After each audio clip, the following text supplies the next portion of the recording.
Pre-recorded. This is the Red Ticket Blues Podcast. I am Ryan Buckley. This is being recorded on May 9th to hit the internets on May 10th. How's everybody doing, huh? Where can I find this episode? Where can I find this show?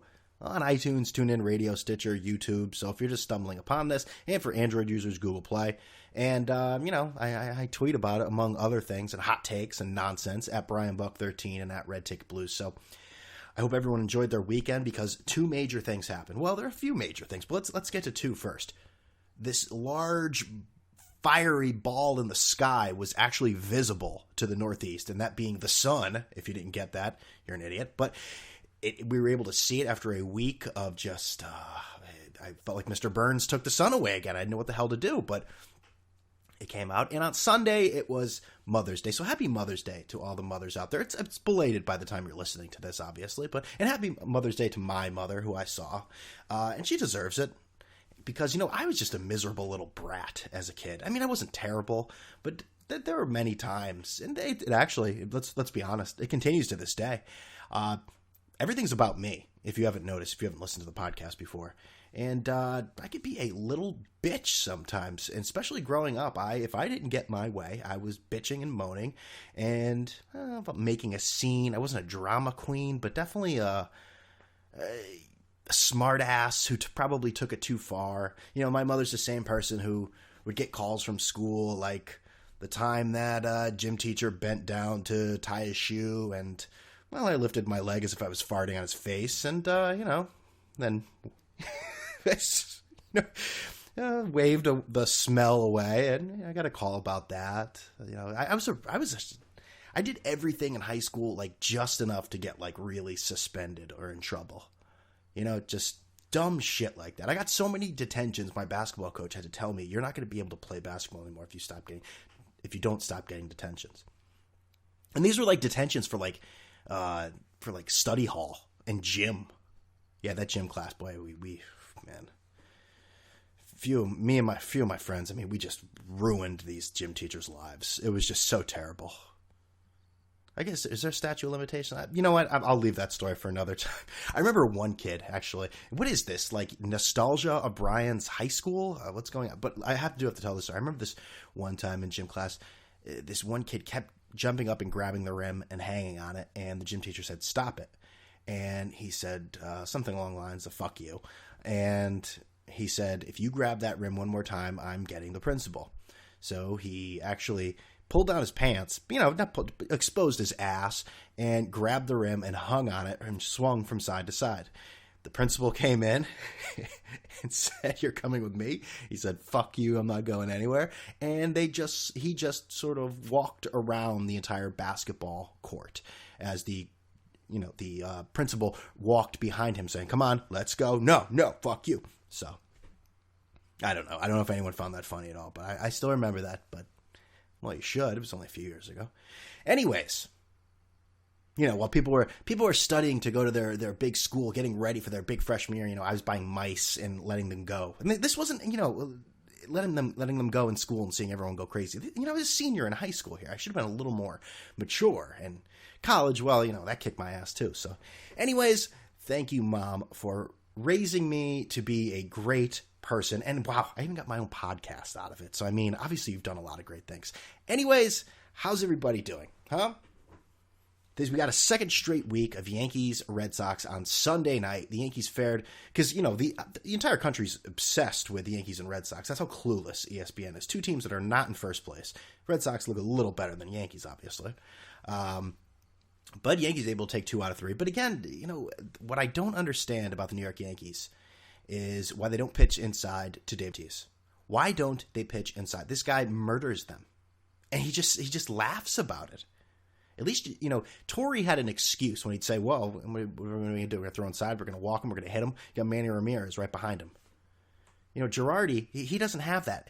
What's he going to say? I don't even know who bats after Ortiz. Is it Ramirez, Hanley Ramirez? Or is he bat in front of him? I always forget. Anyways, I wanted to start today, but we'll get through a few things. And by the way, if you didn't listen to the podcast last week, the last podcast, Scott Pollard, former NBA player Scott Pollard, played on the Kings. He played where else? He played Celtics, Cavaliers, Detroit. So he was on, and we talked for a while. I mean, Scott likes talking, and it was great. I hope everyone enjoyed it. If you haven't listened to it, take a listen. I talked about playing in Kansas, guarding Shaq, just the NBA lifestyle and what he's doing now. So I thought it was a great listen. And if you don't, then go to hell. All right.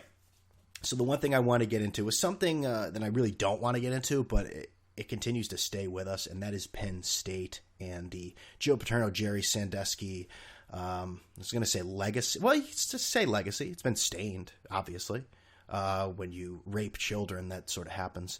But we thought that this was put behind us. Paterno's dead. Sandusky's in the right place in prison. And what's come out now is that court documents, I guess, involved where the Penn State is suing their insurers, because Penn State still, they live in a dream world. And this isn't all, well, the school, obviously, too. The president was just appalled that there would be the innuendo that Joe Paterno knew about this stuff. This was just the other day. The president of Penn State denounced Sunday new allegations that former football coach Joe Paterno was told that assistant Jerry Sandusky had sexually abused a child as early as 76, and 2 assistant coaches witnessed the abuse. Why is that so appalling? We all know that similar things had happened. Why is that appalling? I swear, I don't know what they drink in Happy Valley. I don't know what happens in that school if you have to go through some sort of brainwashing just procedure, like it's Clockwork Orange, where they have your eyes open and they're just making you watch things. It's some sort of just video that they make you watch. It's like the Leader episode of The Simpsons, where everyone just starts worshiping this person, but in reality here you see him in Joe Paterno.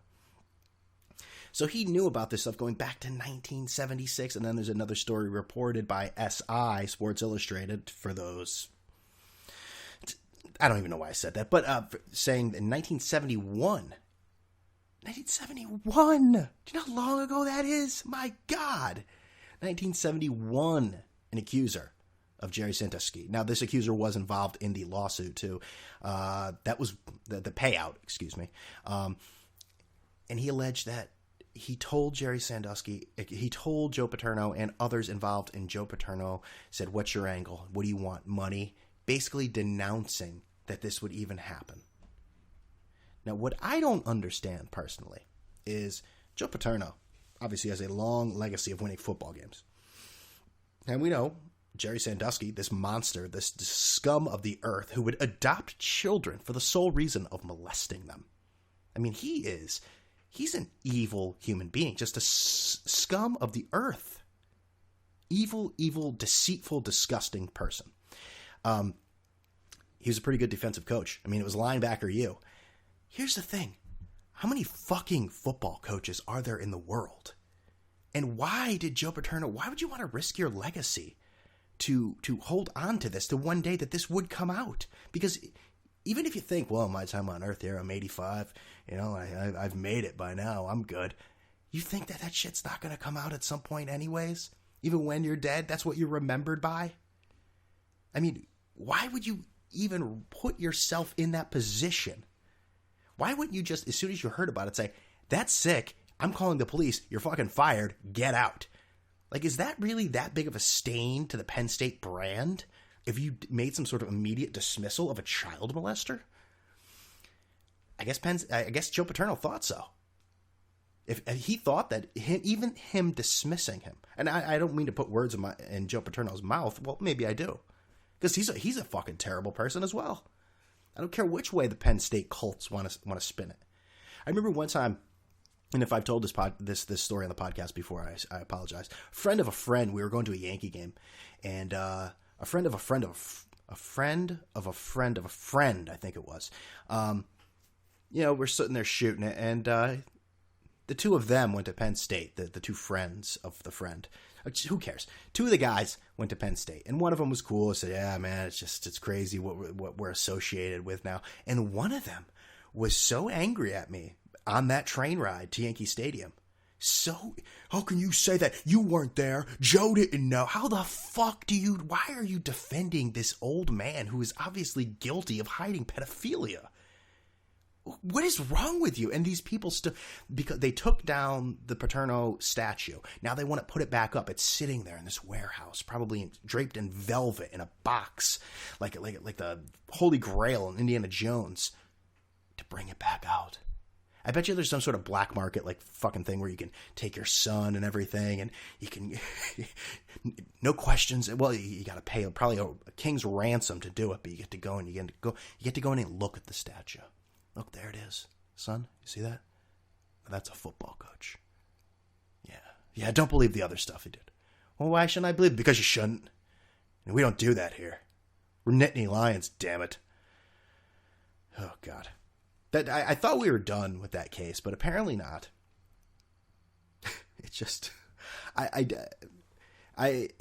feel bad for the people that in Penn State that do recognize how disgusting this is. But you know what? What the first thing you think of, and hopefully it'll pass over time for the people that genuinely are upset about this. But when you think Penn State, what's the first thing that comes to your mind? Jerry Sandusky and Joe Paterno. It's not about a reputable school. It's not about a football team. It's about those two monsters. Now, Joe Paterno's not as bad as Jerry Sandusky, but he's an enabler for fucking decades. Decades. The pause is supposed to be more dramatic to make you think. Decades. Get it? Okay. So moving on. What did I want to talk about? I wanted to jump into a little bit of the... Oh, another thing. Yeah, that's what I want to talk about. Another thing that happened this weekend, the Kentucky Derby, which I didn't really care about. But I do make an annual pilgrimage to the Sports Haven, the big amphitheater of off-track betting in New Haven. If you're ever on 95 going up north, when you get a little bit past those carts, the food trucks on the Long Wharf there, you're going 95 northbound. Right on your right there, you'll see Sports Haven. It's actually a nice little place inside, full of just disgusting trash of the planet. But I do make a trip there about once or twice a year. And it was a Kentucky Derby, so I said, hey, what the hell? I had some plans that day, so I said, you know what, let me go in early. So I went in about 11 a.m. Shockingly, not shockingly, the parking lot is almost full. I'd say it's about half, 3/4 full at 11 a.m. And I'm walking in, you see the same lowlife, same degenerates. And I walk in, and there's almost a fight at 11 a.m. And there were two family members. One of them, you tell Uncle fucking Johnny that's not fucking happening here. No, don't you talk to me like that. Don't sass me. I gave you $40 yesterday. Oh, fuck you. And then, of course, the woman behind the glass taking the bets and saying, it's too early for this shit, guys. So that's my story there. That's all I really had. What's the other thing I wanted to get into here? I wanted to jump into this a little bit. And it's probably not a big deal, and probably most people have already forgotten about it. It was 2 days ago.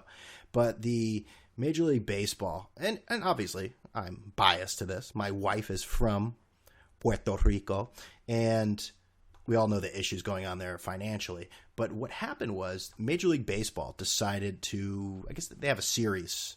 We're going to have a series between the Pittsburgh Pirates and the Miami Marlins later this month in Puerto Rico at Irán Bithorn Stadium. But what happened was,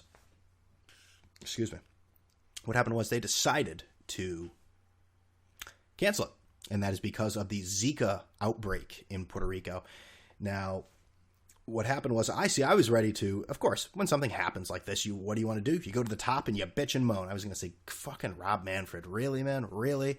But it was the union. The union decided that they thought their players were at risk doing this by going to Puerto Rico. And now listen, there is a mosquito there called that transmits the Zika virus. My wife's almost entire family lives in Puerto Rico. They don't know anyone who's ever contracted Zika. Zika has about 350 cases in Miami, in Florida, where the Marlins play. And let's not forget the epicenter of the entire Zika virus is in Brazil, and there's tons of people going there. Tons of people going. Now, if you love shit rivers and hardcore Zika, Brazil is the place for you, and that's where most athletes are going, and that's in the Olympics this summer. So I just wanted to say how kind of ridiculous I thought that was. you know how ridiculous this is? Later this month, Rob Manfred and former players are going there to do some baseball-related, fun bullshit activities there. But the current players' union, the same players' union that wouldn't let A-Rod sign for less money with the Red Sox, the same players' union that won't allow contracts with steroid retribution, positive steroid retribution, the same union, they are so powerful. They are. They most powerful union in the goddamn world. Well, maybe not world, but country, probably. So, I don't know. Just another, here's Puerto Rico so much in the news and everything. It's almost like Puerto Rico, they belong to the United States in the sense that, it's like a kid who has a toy. And it's like, I don't really want the toy, but don't you dare touch it. Or even when you don't even use that toy anymore. Can we just throw that out? Can we let it be? No. I want to keep it. I don't want it going anywhere. It's sort of the way they treat Puerto Rico in a certain sense. Because, you hear a lot of people saying that, they don't want to bail out, things like that. But it's I'm not going to get into the whole thing. You see that I think most people have seen John Oliver last week tonight story regarding Puerto Rico and all. There's a lot of miscommunication on exactly what's going on. So I just thought I'd do my public service announcement and tell you what I thought about that. While our president, not to get too political, but while our president, our government are just gushing and throwing roses at the communists in Cuba, something that they really have control over in Puerto Rico seems to rot. Well, boy, Cuba, oh boy, I want to rub elbows with commies. Anyways, I'm not saying, I understand Cuba is a wave of the future, but at the same time, they're ignoring another island down there. So that's just my take on that. Blah. All right. So what are we drinking today? Huh? Yeah, that's what you want to talk about. Come on. You're sitting in your cubicle. Man, I could have a beer. Just go out to your car, have one, chug a pint of Bajorska, right?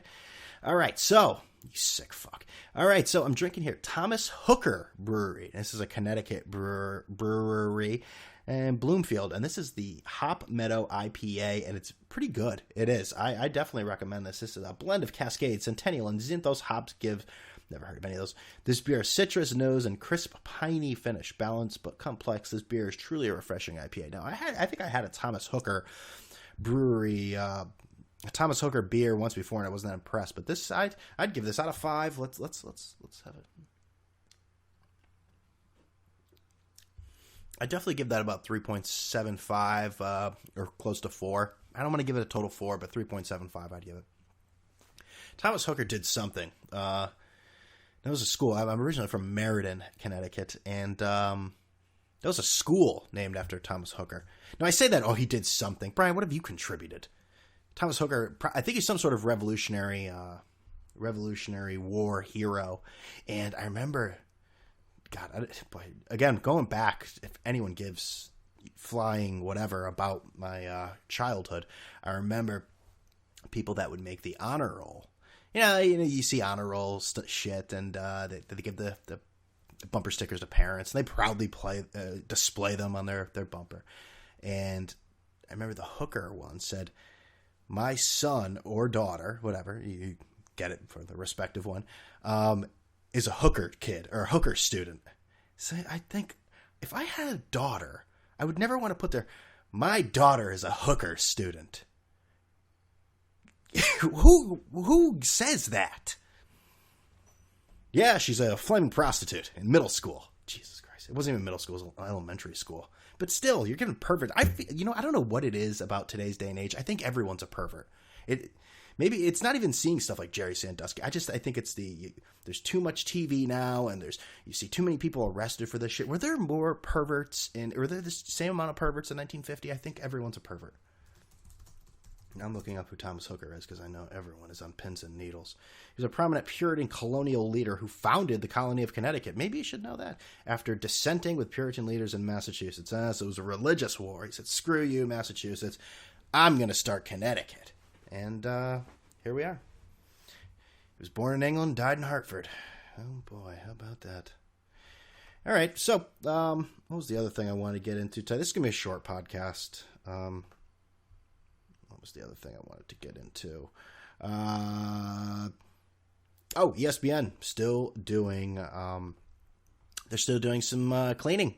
Yes, they got rid of some old friends as we say goodbye because they were so important to our lives. Brutally hit his wife in the face in the elevator. That it's some things you can cover up, and then there's some things you can't. And just in case y'all not gonna decide to do the right thing, if y'all got a crew, you got to have a fall guy in the crew. Yes, that's right. ESPN continues to clean house, get rid of the garbage, trim the fat, and get rid of Ray Lewis, Cris Carter, and according to the Big Lead, well, they're the ones reporting that, but I didn't even hear about this before, that Mike Ditka is out, and so I guess Trent Dilfer is widely reported to be leaving, which I think out of all those people, I think it's Mike Ditka and Trent Dilfer, who really cares, but Ray Lewis will be gone, and how about the person who has to tell Ray Lewis that he's fired? That we're not picking him up anymore. Who has to be that person? The guy has been most likely involved in a murder. He's flipped on his friends, paid a settlement, but he hasn't murdered anyone. No, where's that white suit? God damn it, one day we'll find that white suit. What did he say? Something along the lines of, I dress too nice to murder someone. Has he ever seen any mafia guys? Because they usually dress pretty nice. And Cris Carter, well, his fall guy sucked because he took the fall. So, well, that one was packaged up and just ready to go. So, ESPN continuing to try to, I don't know, just maybe they've had so many, their subscriptions and their ratings have dropped so much. Maybe they're just really doing an enormous facelift. They bring in Randy Moss, where Randy, I don't know how many, did he just start last year? Yeah, I think he just started last year with Fox. It wasn't terrible. He's got a strong accent, which is a little rough, but I'm not gonna lie, I don't sit there watching all those pre and post games on pins and needles, just bated breath waiting to hear the next word. It's sort of just on. I think that's how it is in most people's households. You don't sit there intently listening to it. But ESPN continuing to change who they are, the worldwide leader. Okay. Sometimes you got to make changes. Change gonna come, right? And I think that's about it. I don't really have a ton to talk about. The Knicks are still looking for a coach. They reached out to former coach, Indiana Pacer head coach Frank Vogel, but Phil Jackson, he's just hanging out in South Dakota. Screw the whole fucking head coach thing. I'm sitting here chilling, battle a little bighorn at a diner. That's cool. For once, James Dolan is not the most hated man at MSG. It's Phil Jackson. Oh, he knows more than everything. He knows more than everyone. He knows everything. 11 championships. Suck it. That is a pretty big, matzo ball sitting right there. Not a matzo ball, but it's a pretty big, it's a Trump card. Speaking of Trump, did you see today? He said, the United States, where am I from, Texas? The United States will not default. They can't default. It's not possible. There's no way the United States will default because we'll just print more money. I mean, it's just an amazing concept. It was kind of like when you're playing actually, I was going to say, it's kind of like you're stealing from the bank of Monopoly, but it's kind of not because that money runs out after a certain while. I mean, you have to go to your printer and print out more. He's not familiar with the term of inflation. It's very difficult. So anyways, I think that's all we got this week. It's a short podcast, so get back to work. I know you've been slacking or looking at Twitter while you're doing this. So listen, get back to work. Your work needs you. And remember, later on this week, well, we got a guest, goddammit. I think you'll enjoy it. It's a gentleman he's a sports fan. You know him not from the sports world, though. So that should be interesting. Ooh, cliffhanger. Anyways, where can you find the show? You know where you can find the show. Tell me the places you can find the show. Go ahead. Right? Right? iTunes, Stitcher, TuneIn Radio, YouTube, and to Google Play for our Android users. Follow me on Twitter at BrianBuck13 and at RedTicketBlues. And if you're a Facebook fiend, like the show on Facebook, and always remember to subscribe. Well, you don't always have. Once you're subscribed, you don't have to do it again. So I don't know why I say that. Always remember to subscribe. Once you've done it once, You don't always have to remember about it. And if you are subscribed, hey, remember to leave a review. It helps the show. It helps me. It helps you. It helps everyone. It's just the gift that keeps on giving. All right, so do me a favor and do that. And with all that being said, I'm out of here.